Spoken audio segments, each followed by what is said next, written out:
సీతారామమయం. ఈ నిత్యం ద్వారా ఆస్వాదించమని మీ అందరినీ కోరుతున్నాను. గంధము పొయ్యరుగా పన్నీరు గంధము పొయ్యరుగా.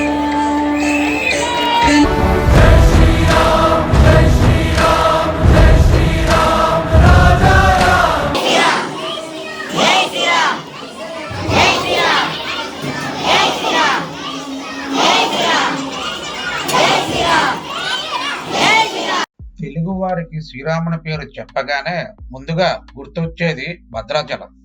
రెండవ భద్రాద్రిగా విరజిల్లుతున్న రామతీర్థం ఆలయాన్ని ఈ రోజు మనం దర్శించుకోబోతున్నాం. శ్రీరాముడు వనవాస కాలంలో కొంత సమయాన్ని ఇక్కడ గడిపారు. ఈ రామతీర్థ ఆలయం విజయనగరం జిల్లా నెల్లిమర్ల మండలంలో ఉంది.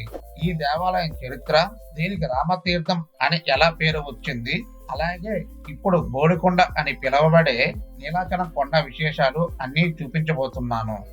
అస్సలు స్కిప్ చేయకుండా వీడియో మొత్తం చూడండి. ఆలయానికి రైట్ సైడ్ క్షేత్రపాలకుడైన సదాశివస్వామి వారి ఆలయం ఉంది. ఇది తర్వాత చూద్దాం, ముందు దర్శనానికి వెళ్దాం.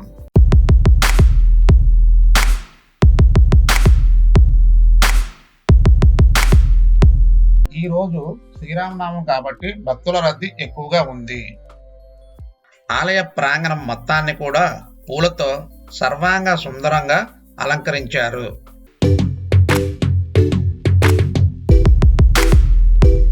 ఇది వచ్చేసి ఆలయం మెయిన్ ఎంట్రన్స్ ఈ విధంగా ఉంటుంది.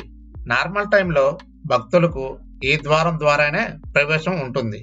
కానీ ఇలా స్పెషల్ డేస్ లో మాత్రం ఈ ద్వారాన్ని విఐపీలకు కేటాయించి భక్తులకు వేరే ద్వారం గుండా ప్రవేశం ఏర్పాటు చేస్తారు. శ్రీరామనామ ఉత్సవాలు అంగరంగ వైభవంగా జరుగుతున్నాయి. ఉత్సవాలకు భక్తులు ఎక్కువగా వస్తారు కాబట్టి ఎటువంటి ఇబ్బంది లేకుండా ఇలా మెడికల్ క్యాంప్ లాంటివి ఏర్పాటు చేశారు.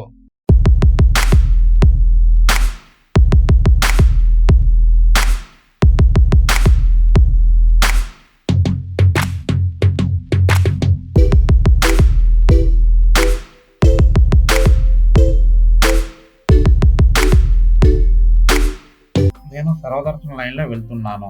స్పెషల్ టికెట్ అయితే తీసుకోలేదు. ఈ ఆలయం యొక్క చరిత్ర చూసుకుంటే వైష్ణవ దేవాలయంలో శివారాధన అత్యంత అరుదుగా కనబడుతుంది. అలాంటి అద్భుతం ఆవిష్కృతం అయ్యే ఆలయం ఇది.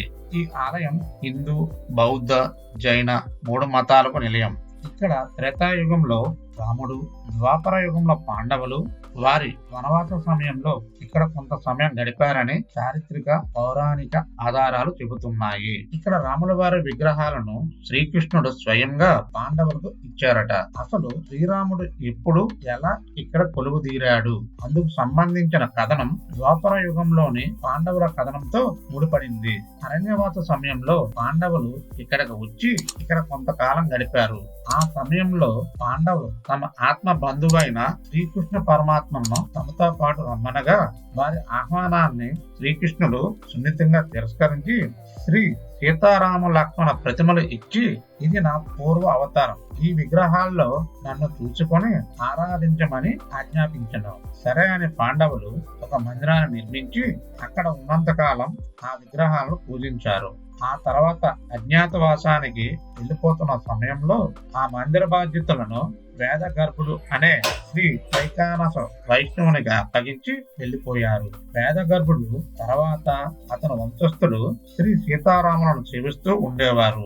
ఆ తర్వాత క్రీస్తుపూర్వం 6వ శతాబ్దంలో ఈ ప్రాంతంలో బౌద్ధ మత ప్రభావం ఎక్కువైంది. ఈ ప్రాంతాన్ని కేంద్రంగా చేసుకుని బౌద్ధులు మత ప్రచారం చేస్తూ ఉండేవారు. బౌద్ధులు విగ్రహ ఆరాధనకు వ్యతిరేకులు. దీంతో విగ్రహాలు ఎక్కడ నాశనం అవుతాయని భయపడి వేద గర్భుని వంశస్థులు సీతారాముల విగ్రహాలను భూగర్భంలో భద్రపరిచి అక్కడ నుండి వేరే ప్రాంతానికి వెళ్ళిపోయారు. దాంతో ఆ విగ్రహాలు భూగర్భంలోనే ఉండిపోయాయి. ఆ తర్వాత విజయనగరం పూసపాటి రాజవంశీయుల కాలంలో ఈ విగ్రహాలు బయటపడడం జరిగింది. 16వ శతాబ్ద కాలంలో రామతీర్థానికి 5 కిలోమీటర్ల దూరంలో ఉన్న ప్రస్తుతం కుమిలి అని పిలువబడుతున్న కుమిలీపురం అనే ఊరిని రాజధానిగా చేసుకుని పాలిస్తూ ఉండేవారు విజయనగరం పూసపాటి రాజవంశీయులు.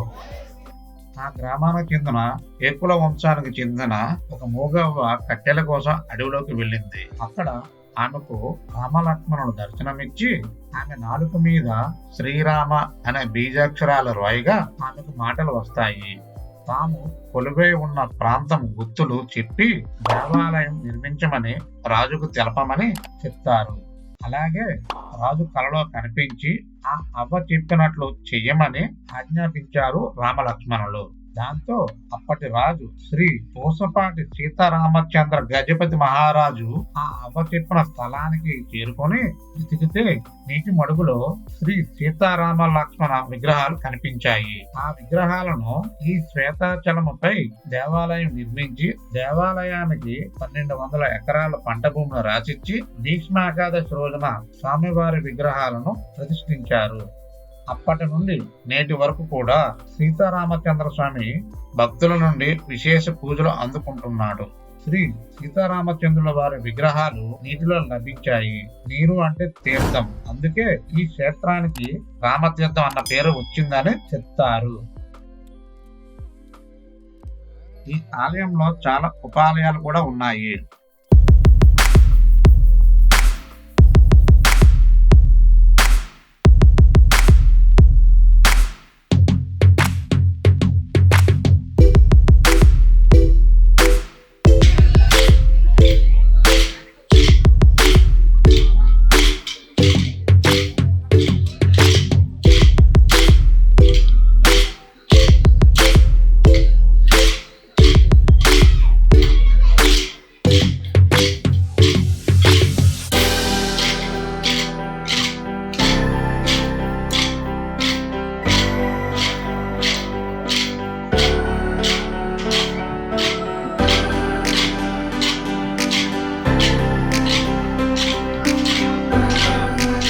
ఆంధ్రప్రదేశ్ ప్రభుత్వం తరఫున విద్యాశాఖ మంత్రి శ్రీ బొత్స సత్యనారాయణ గారు పట్టు వస్త్రాలు, ముత్యాల తలంబ్రాలు సమర్పించడానికి వచ్చారు.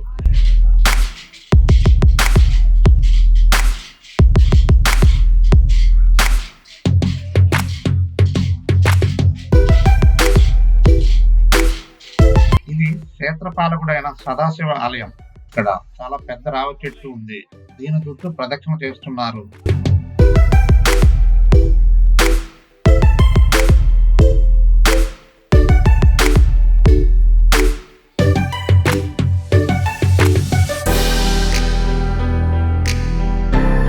ఈ రామతీర్థం విభిన్నతకు నిలయం. ఇది వైష్ణవ క్షేత్రం అయినప్పటికీ ఇక్కడ శివరాత్రి ఉత్సవాలు ఘనంగా జరపడం అనేది ఇక్కడ మరో ప్రత్యేకత.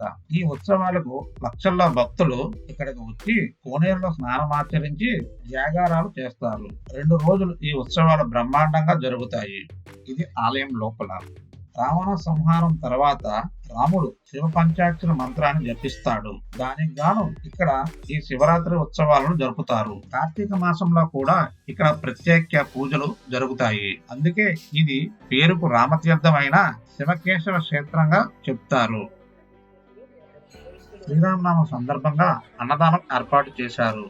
క్రౌడ్ చూడండి ఎంతమంది ఉన్నారో. ఎంతమందికి కూడా ఫుడ్ చాలా వెరైటీస్ చేశారు. పాపడ్, పకోడీ మరియు 2 కర్రీలు చాలా బాగున్నాయి. అంత తింటా అంత వడ్డిస్తున్నారు. ఇక్కడ చందాలు రాస్తున్నారు. స్వతహాగా భక్తులు స్వచ్ఛందంగా చందాలు చదివిస్తున్నారు.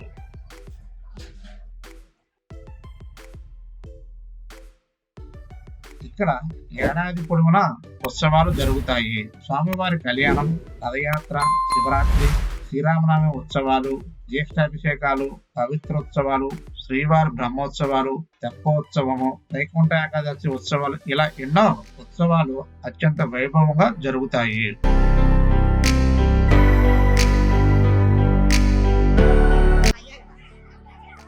ఇక్కడ స్వామివారి కళ్యాణం అనంతరం తలంబ్రాలను భక్తులకు ఇస్తున్నారు. దేవుడి విషయంలో మన వాళ్ళని అస్సలు ఆపలేం. చాలా తోపులాట జరిగింది. దేవుడి దయ వల్ల నాకు 2 ప్యాకెట్లు దొరికాయి.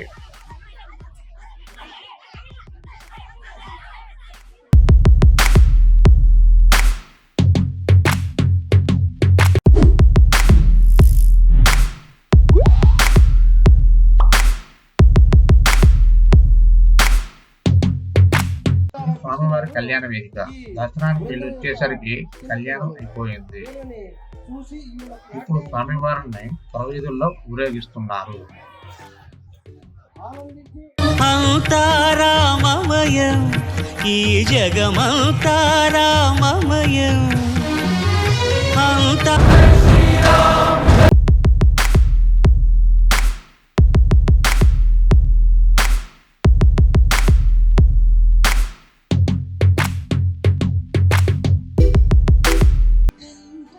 ఎండలు మండిపోతున్నాయి కదా, భక్తులకు అసౌకర్యం కలగకుండా వారి దాహాన్ని తీర్చడానికి ఇలా మజ్జిగ, వాటర్, బెల్లం పానకం ఏర్పాట్లు చేశారు. దేవస్థానం వారు ఇంతమంది భక్తులను కూడా చాలా బాగా మేనేజ్ చేస్తున్నారు. ఇవి శ్రీరాముడు స్వయంగా నడియాడిన ప్రాంతం, పాండవులు స్వయంగా ప్రతిష్ఠించి నిర్మించిన రామతీర్థం యొక్క విశేషాలు. నెక్స్ట్ వీడియోలో బోడికొండ యొక్క విశేషాలు, అక్కడ ఉన్న భీముని గుహ, సీతమ్మ పురిటి మంచం మొదలైనన్నింటినీ చూపిస్తాను. ప్రస్తుతానికైతే ఈ వీడియో నచ్చినట్లయితే లైక్ చేసి నన్ను ఆదరించండి. మీ ఒపీనియన్ కామెంట్ బాక్స్ లో షేర్ చేయండి. మరిన్ని వీడియోస్ కోసం మన ఛానల్ ని సబ్స్క్రైబ్ చేయండి. నెక్స్ట్ వీడియోలో కలుద్దాం. Thanks for watching. జై హింద్.